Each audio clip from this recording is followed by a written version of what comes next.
I don't think he ever does find out about the golf shoes.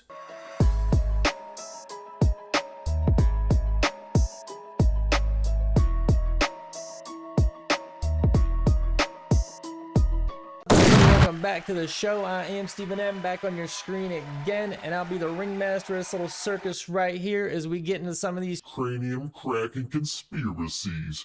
But real quick, before we do that, would you do me a favor, do yourself a favor, do your mama and them's a favor? Let's get to that. And just go ahead and hit that sub button. It's right there. It takes a second. Just go ahead and give it a little tap, tap, tap-a-roo, why don't you? Give it a little tappy. Tap, tap, tap-a-roo. I'm telling you, I would do it for you. I might look like a but I'm just like Jessica Rabbit. I'm not bad. I'm just drawn that way. Or don't. Just don't. Screw it. Just don't. All right, fine. If you want to be like that, be like that. We do not care. If you don't want to, that's fine. Whatever. Help! Help me! I was kidding! I was only kidding! All right, enough of the panhandling. Let's get into this.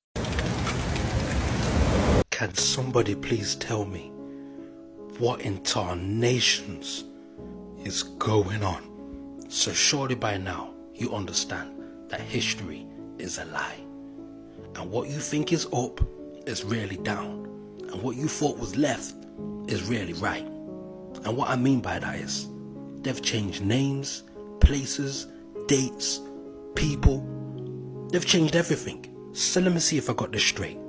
You're trying to tell me that this temple that was built for Ramesses II, which was carved into a mountain, you was able to chop up into small pieces and move to a different location? Come on, brother. Just look at this woman's face. I know what she's thinking. She's thinking, they ain't gonna see this one coming. Oh, we've got their ass now. So the mainstream narrative says the reason why they moved the temple is because the sea levels was rising and they didn't want it to get flooded. Really? Look how long that temple was supposed to have been there. It's supposed to be an ancient temple, right? And all of a sudden it's in danger of being flooded. Come on, brother. Just take a look at these guys, looking back at their work. Like, yep, we've done a good job here. We got the noses right and everything. I mean... Yo, the crazy part about that is there's so many Egyptian and ancient statues, monuments like that, where they take the nose off. Now, the conspiracy is that black people build it, and they don't want anybody to get, you know, recognition for that. I mean, who knows? I have no clue. That is a pretty big nose they put on there, so I don't know what that's about. Come on, brother. When I look at this on a deeper level, this don't even look ancient. History is a lie, and I think I know what they're trying to hide. Yeah, he said it. I think I know what they're trying to hide. That's the thing. That's the thing. I don't know why it'd be so shocking. Assuming this is Egyptian, I don't know for sure what that is. I didn't know yeah, that's Egyptian. I wouldn't be too shocked if there was, you know, black people in Africa. I imagine there's a couple over there. I mean, you know, I don't know the whole the geography of Africa. I guess Egyptians do not look like, you know, like people from the Congo or whatever. But, I mean, God only knows. He is right. All of history is a lie. Every bit of it. There's no doubt about that. How they gonna move that whole shit if it was into a mountain? Then I guess sometimes they just move people's whole houses they picked up at and move. So I guess it's the same thing. Come on, brother. We look at their rockets. This is how they claim they get into outer space, is these rockets. Their rockets never go straight up. Every single rocket launch from a government space agency, you'll notice, follows a parabolic curve. It goes up, it reaches a peak, but what they do is as the rocket starts coming back down, they make sure that it goes down over the ocean, out of the way of any curious observers. Anyone can see it coming back down to Earth, asks, hey, how come the rocket's not going up anymore? Well, it's going around the curvature of the Earth, is what they tell us. So every single rocket, the reason that it follows a parabolic curve, they say, is because it's going around the curvature of the Earth. The real reason is they can't get up any higher than that. Why would it need to go around anything if it's going into space? I don't know. I'm sure somebody smarter out there knows the answer to that. You can let me know in the comments, and I'll say, oh, wow, that's crazy because I didn't know that. The only thing that's been to space is your imagination. They tell us that the Earth is a sphere. They show us pictures of a sphere, of a circle. It's a perfect circle. And then they come out and they say, well, it's actually an oblate spheroid. Oh, what's that? Well, it's a sphere that's flattened at both poles, so it's more of an oval shape. It actually bulges out south of the equator, as well as being flattened at the poles. So it's more pear-shaped. So it's not actually a sphere. It's oblate. And officially it's an oblate spheroid. That's what we call it. But not only that, it's slightly wider below the equator than above the equator. A little chubbier. A little chubbier. Yeah. Chubby's a good word. It's like pear-shaped. So now it's pear-shaped. Was that Chevy Chase? I'm not rewinding it. I don't know why he'd be talking to Chevy Chase, though. So why are all of these official NASA photos and videos showing perfect spheres when it's actually an oblate spheroid or a pear-shaped spheroid? They can't get their story straight. And the reason they keep changing it is that to fit the model, they have to change the shape of the Earth. South of the equator is larger than north of the equator because lines of longitude that just extend outwards. They don't contract back. So they concede that in their pear model. They say, well, the side bulges out south of the equator. It's bigger south of the equator. Yeah, it is, because it's flat. But instead of admitting that, they just, make tweaks to their model as time goes on. They say that the ball Earth tilts back 23.5 degrees. That's another tweak they made because we can see Polaris, which is right over the North Pole, from 23.5 degrees south latitude. Shouldn't be able to see that on a ball.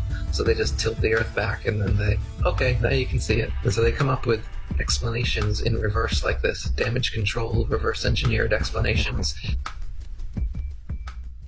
We look at their rockets. This is how they... I mean, all right, let's assume the Earth is flat. Let's just say it is. Wait!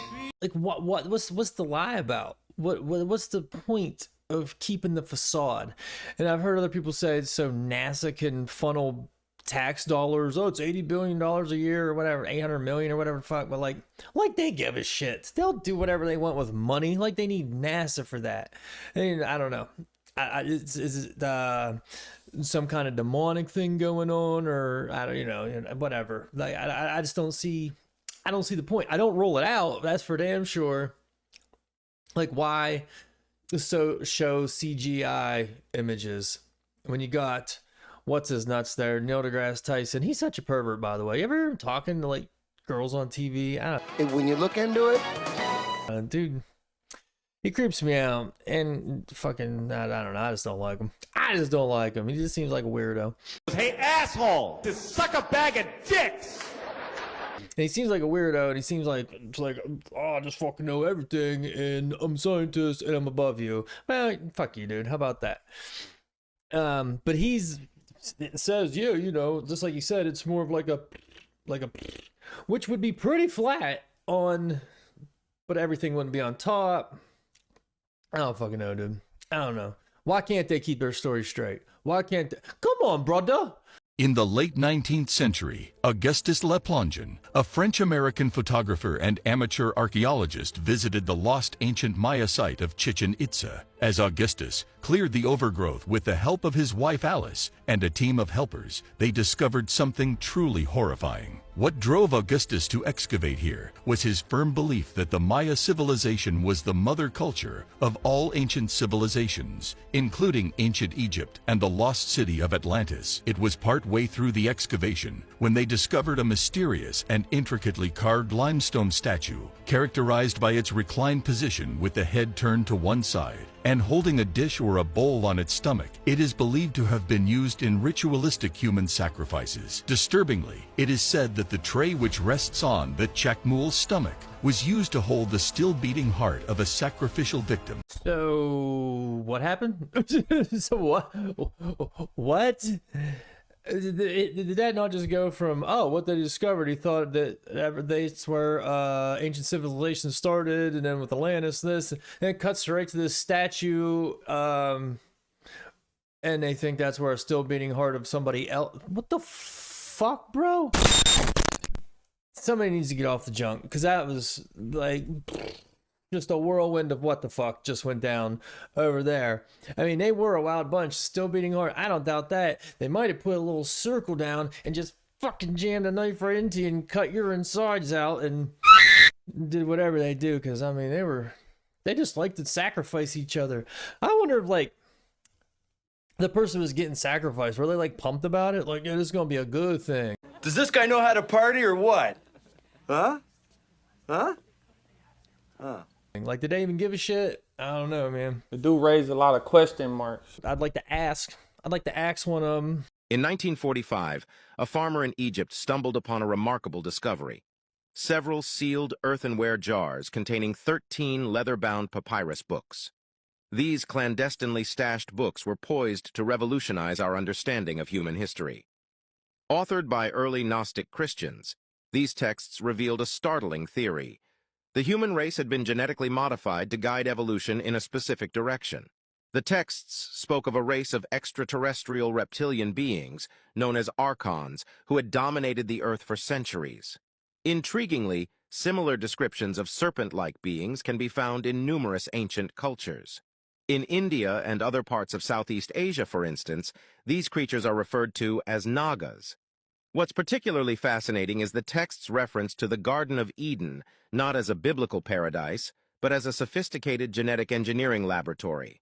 Here, it was suggested the reptilian archons attempted to genetically mutate humans to evolve in their likeness. This audacious claim suggests a radical reinterpretation of human history and our place in the universe. Oh, the jokes that you could be saying right now based on what we just learned. Yeah, but I'm just keeping it PC here. Not gonna get kicked off the YouTubes because microaggression! Good Lord. So, how many fucking races of... Okay, so we got the Anunnakis, did whatever they was doing. Now we got the Acronons and the... I'm not even gonna say it because it's gonna be too close to the drama. You feel me? So all these serpents. So who the fuck was doing what now? You know, I never heard of the Archonons, and I feel like I know a little bit about most things. At least scampered across them here and there. You know, there was this. If you never seen this, you gotta look into it. A Canadian. He was like I don't know what they call people in Canada. Fuck Canada! Hey, fuck you, buddy! Political figures. He was like the former prime minister of defense, something like that.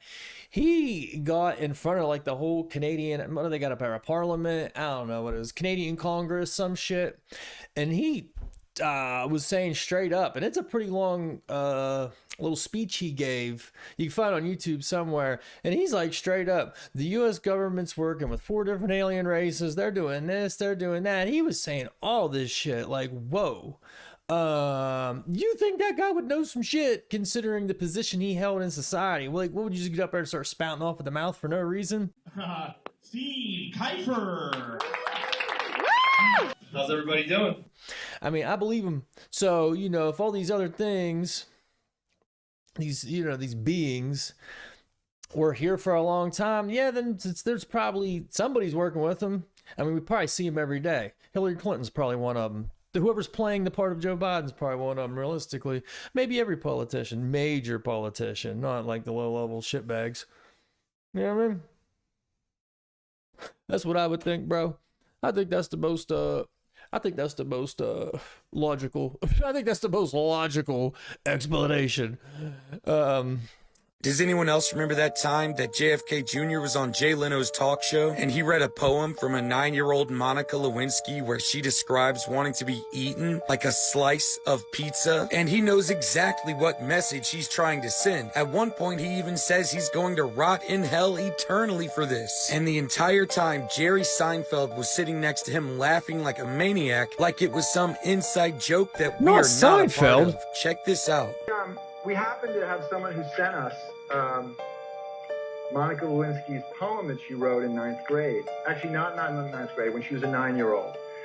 And I know I'm going to rot in hell eternally for this, but can I maybe just give it a sample? Yeah, give a sample. Okay. It was written, the poem is a poignant rumination on how, quote, I can be a delicious lunch, dinner, or breakfast, if you're weird.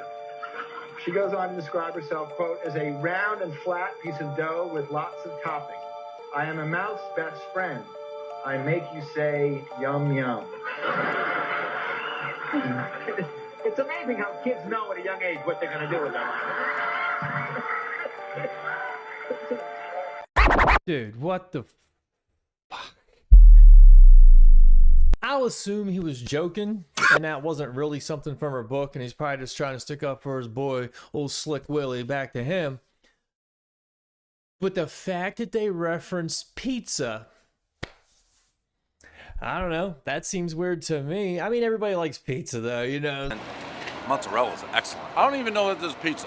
I don't know what this is, but whatever this is, it's fucking damn good. So like, just making a little metaphor because, you know, there was never anything fishy about pizza and politicians. That was all made up by a bunch of lunatics, cute on psychos.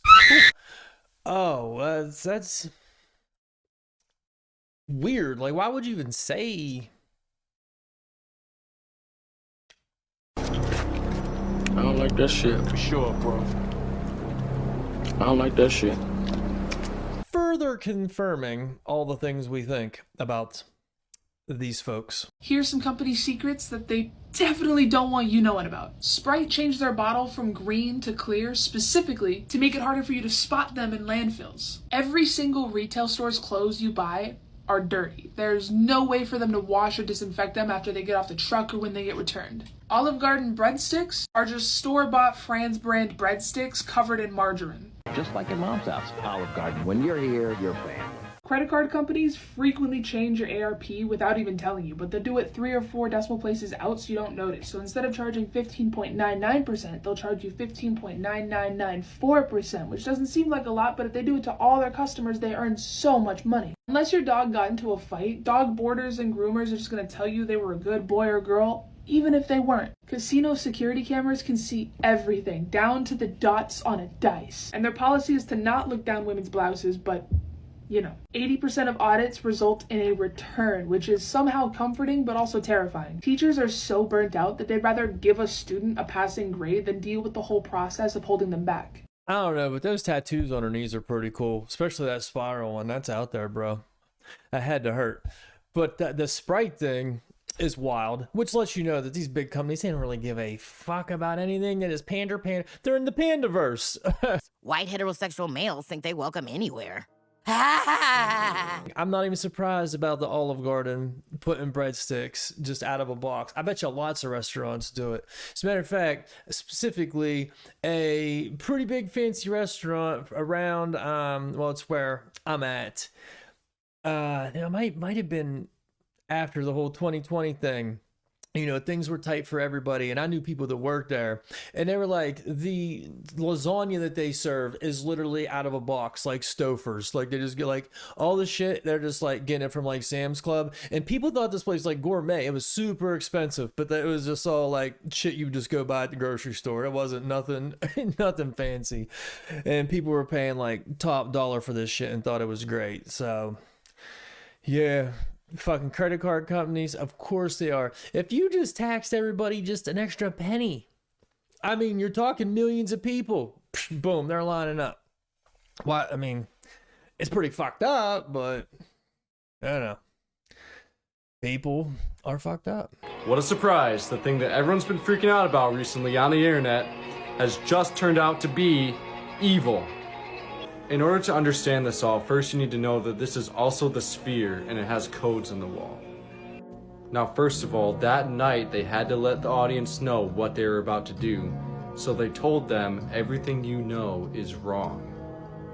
Okay, here we go. Here's one of the things they said. They told you you had zero future, that waste is God.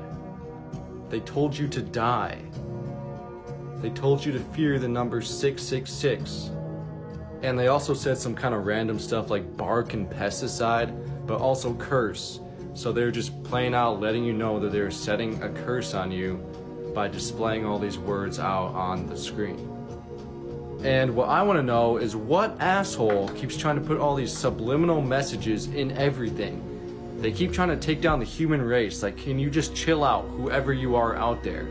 It hasn't worked so far, and it's not going to work yet. So can you just fuck off already? Hey, language, come on, brother. Like, what? Who's this guy telling? It's not gonna happen. So, I mean, hey, baby steps, they're getting there. Baby steps? Baby step. One little step at a time, and I can do anything. First off, people, he's talking about the sphere in Vegas, right? Or do I have no fucking clue what he's talking about? I assume he's talking about the sphere. I didn't know it was a thing you could go in. I also don't know shit about it. I've just seen videos of it. Like, who the fuck decided to build that thing? That looks insane. The big ass smiley face just looking around at people. Like, what the fuck, dude? Eat some shrooms, go check that out. Like, bro, we gotta get the fuck out of here. Get in. I hope this guy's right, though, and they respect his authority. Respect my authority! Feels like they can do what they want, so if they just want to fucking take down the human race... So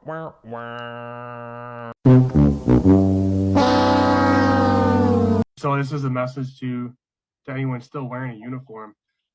This has gone on long enough. It's not a conspiracy theory anymore. It's not misinformation or disinformation anymore. What we had speculated and what we questioned early on is now a reality. If the men and women in uniform don't stand up to this, who will? This is a war. It's not a physical one, not yet, other than the injuries. But it's a war of the mind, and it's a psychological one. Most men and women who have been in combat or trained for it didn't see it for what it really is. There's still a very large percentage of good soldiers in the military trying to figure this out, just like everyone else. So, but what this country has become and continuing to become is pretty evident, and it's obvious what is happening to our freedom and rights. So I think it's time we admit we are all duped on a massive scale, and we give our heads a shake and try and drop the ego. If we allow this to continue to happen, there is no future for this country or our children. And I have a quote I found online that resonated with me, and it was by Jose Rizal. He was a Filipino writer in the late 1800s. And the quote is, "There can be no tyrants where there are no slaves." I mean, he was kind of vague what he was talking about there, but I think we could all draw the line of what he was saying. And that is a shame, because so many people that were in the military, like poor soldiers from Nam, you know, all these wars were for not what we were told they were. And I think oh God, here we go. This is going to get me some dislike buttons.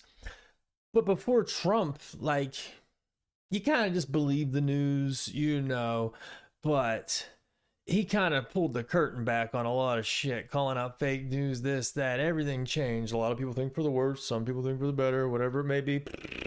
You are fake news. Sir. But we definitely quit just taking people's word for it, which we should have a long time ago. I mean, God, I don't know. It depends on your age, really, you know. Because right now, if you're 15, you wouldn't even understand, you know, well, like when they're lying about WMDs and there's an excuse to go in Iraq. And it's all perception based on what you've seen in life. Anything before you were born basically didn't happen. That's how I feel anyways. You know, like in my head, you know what I mean? Obviously shit happened, but like before I was born, all that stuff was like, none of this is even relevant to me. I'm here now. And that's just how you go along. And that kind of has nothing to do with what this guy was saying. But then again, it kind of does, because we were duped. I don't believe you people. What do you mean, you people? What do you mean, you people? But one thing, it's kind of been on my mind for a while, like, what the U.S. military, what's it going to be moving forward? Who's going to sign up to fight for this country at this point? The people that were patriots, they're not signing up to fight for Joe Biden or some fucking bullshit war. They're not going to do it. So who's going to do it? The people they're pandering those commercials to? Good luck with that. I mean, realistically, we don't even need to go fight no foreign wars anyways. So I guess in my mind, the hopes and dreams are nobody's going to come here, because those people that would typically join the military, they're probably all locked and loaded, buckled down in the backwoods, like, fucking don't come here. So I guess that's like the hopes. But as far as having an established military, who's going to fight for what they're turning it into, which is probably their goal. And that's kind of the scary part. There's a possibility that the Book of Enoch discloses the truth based on our current understanding. Historically, it was notably suppressed in the 4th century, not for misinterpreting scriptures, but possibly for its detailed portrayal of human tendencies and celestial occurrences. Central to its narrative is the tale of the Watchers, angels who defied God. These beings not only shared forbidden knowledge with humans, such as insights into astrology and the crafting of formidable weapons, but also formed relationships with human women. This union gave rise to the Nephilim, described as giant beings with a blend of divine and human qualities. Many skeptics question the book's authenticity, citing concerns about its origins and the veracity of its accounts. However, the Book of Enoch provides intricate descriptions of the earth, the positions of celestial bodies like the sun and moon, and even the whereabouts of the Watcher angels provoke thought. Damn, so maybe they really took it out for a reason. They don't want us goofballs knowing all that. Like, we can't take the whole damn book from them, but at least get rid of that part. That's the part that matters. So get rid of that shit. Yeah, I need to read that. I need to get further into that. I talked a little bit about it, or I didn't talk about it so much, but a guy talked about it in my last video there, and then somebody commented and said about what really is in the Book of Enoch, and I was like, I gotta find a little video on that, and there's the video right there. It's pretty compelling. Like, who's anybody to say, well, we're gonna question its authenticity? Authenticity compared to what? The Bible? Or like, what are we saying here? What are we comparing its authenticity to? I don't know the answer to that. Did God write? I mean, it's all written by a man, right? So what the fuck are we talking about?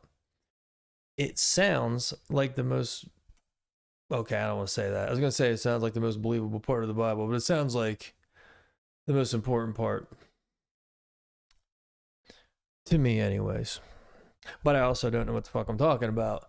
So there's that. When you recall warships from World War I and World War II, what color do you remember them being? Well, from what I can recall, usually battleships are a solid color, like gray or black or maybe even green. Apparently, there were warships in World War I and II that had something known as dazzle camouflage. I'm going to read a little bit about it. You'd never... Has anybody heard of these things? These dazzle ships? Like this, another Mandela effect, which it says right on the screen there. I heard about this a while ago, and like, you're fucking kidding me, dude. Like, all through my life, all through school, all through this, all the movies I watch, this, that, I'm always looking at something. Never once. Dazzle ships, a bunch of warships painted up like zebras, and they're all colorful and all this goofy shit. Like, no one wanted to run that by us. Not never once. Like, give me a freaking break. And I paused it there so you can get a look. If you don't know about this, yeah, they're claiming that all these battleships way back in the day painted up like fucking you're going to a rave or something. Like, I guess back in the 60s and 70s, if that's when they were doing it, they're, dude, you know what we should do? Let's just fucking get the paint up and paint that thing up. Like, fucking what? Crazy. I'm going to read a little bit about it. You'd never forget seeing a razzle-dazzle ships. Sometimes the Mandela effect can work in reverse. This is where suddenly something appears which no one can remember, yet by its nature many people should remember. The razzle-dazzle ships are a good example. Yeah, so dazzle ships, like that was a thing. It blows my mind that, I mean, there's so many Mandela effects that, like he said, reverse Mandela effect. That's, I never heard it put that way, actually, a reverse Mandela effect. I mean... I'm trying to think of an example. I don't have one off the top of my head. I'll probably be able to find one and put it right here eventually. I mean, most of them are like mind-blowing too. You know the Mandela effect that doesn't blow my mind? The Mandela effect. Like Mandela. Yeah, no, I knew he was in prison. I don't remember him ever being told he died ever. He was in prison a long time and became what? President of South Africa or whatever it was. But all the other shit that came along with the Mandela effect, including dazzle ships. If anybody, please, if you're watching this and you remember being taught about dazzle ships as a kid and you're more than, I don't know, 6 years old, assuming you are, anyways, fucking go ahead and fill me in about that. All right? Okay. I'm going to go ahead and wrap this up. It says wrap it up. Wrap that shit up, B. I don't think that's a good idea. Man, you want some too? You better wrap it up. Thanks for watching. If you didn't hit the sub button at the beginning, just go ahead and hit the damn sub button. Alright, cool. If you liked the video, hit the like button. If you didn't hit the like button, just keep it moving, bro, because I don't want no damn beef with you. Alright? That's all, folks.